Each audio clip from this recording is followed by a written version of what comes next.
Okay, this is just a quick video to show you how I figured out how to do the captive ribbon. That was Malcolm Tibbetts, one of his designs, but I couldn't figure out how to do it. I drew it in CAD, and to get the right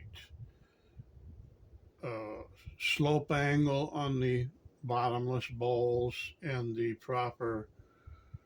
uh, the proper sizes to make it work. I drew it in CAD, otherwise I would never have done this. So I'm not sure how well you can see this, but my sketch is over here, and it's just a cross section of the side of the bowl, and I put in these numbers here for control over how it comes out in the 3D model. So then these are all made into variables, which are here. So if you look over here, you can see my last joint. The whole thing hinges on if you get the right slope and the right degree of revolution, which I'm using 270 degrees. Okay, so these numbers will control this assembly over here, and I can tweak them to get into just to show you. Okay, right now I'm set at and I'm only adjusting the slope here. So, I have 31 degrees right now, and as you can see, they don't quite come together. I mean, those you could very well pull into place because these bowls are only 5/16 thick, and so there's a lot of flex at the end. But to get it closer, which I wanted to get it closer, I can change my degree to, let's call this just 32 degrees, and you can watch what happens over here. See, that brings it even a little closer. And that's about where mine came out, because I could actually, in the end, I actually spread this apart and pulled them together, and it actually gave the joint some pressure. So I kind of went. I believe what I did was 32 degrees. But if you wanted to get it right on, so you go to 32.5 degrees and watch what happens. Okay, see, now that gets even a little closer. And if you just go another 32.75 degrees, I'm just typing that number in over here on all of them, you'll get pretty much, as you can see now, that joint is pretty much perfect.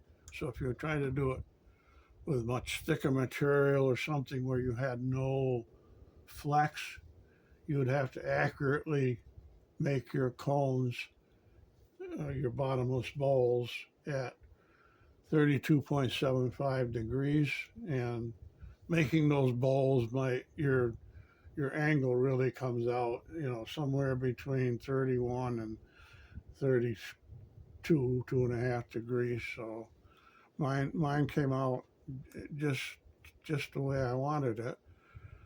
So now, if I was to change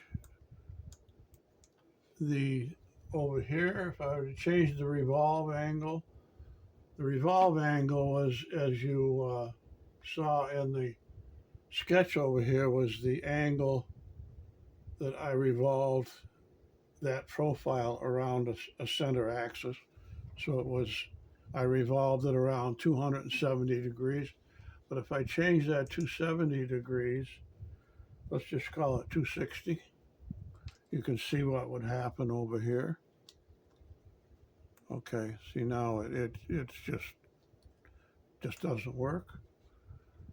And I change it to, let's say, 270, 271.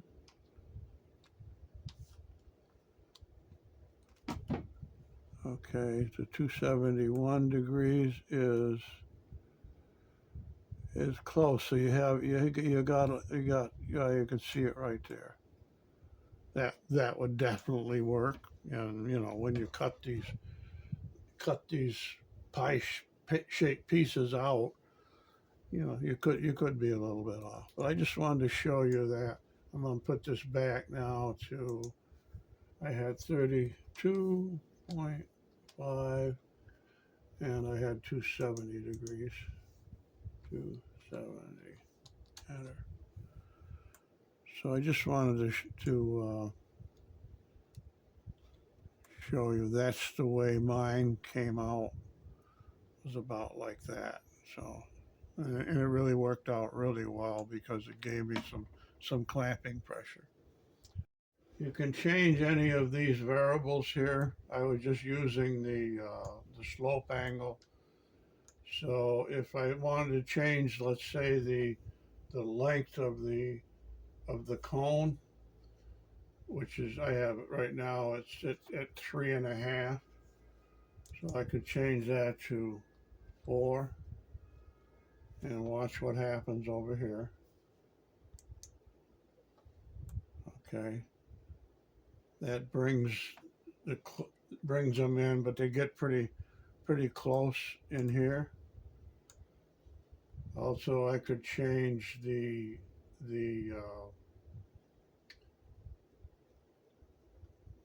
radius. Right now it's 3 3/8, so I could change that to, let's call it 4. May not work.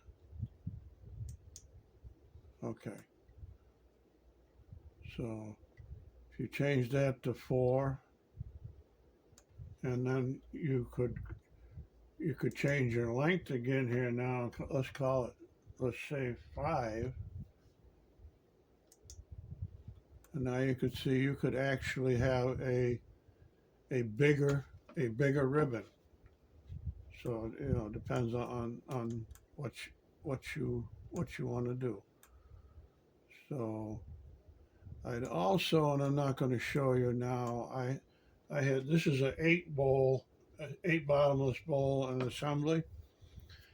I actually took this same program, the same model here, and I added four more bowls to it, and then played with the parameters until I got them to all come out, and they come out much smaller.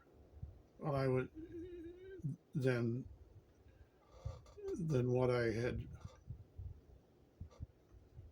They came out small because what I want to do with it, I'm only limited to a 3-inch diameter bowl. But I was able to take that and just adjust these things, just to be variables, until everything came together just the way I want it. So I may attempt that, I may not. It's going to be kind of one that I'm going to make out of epoxy.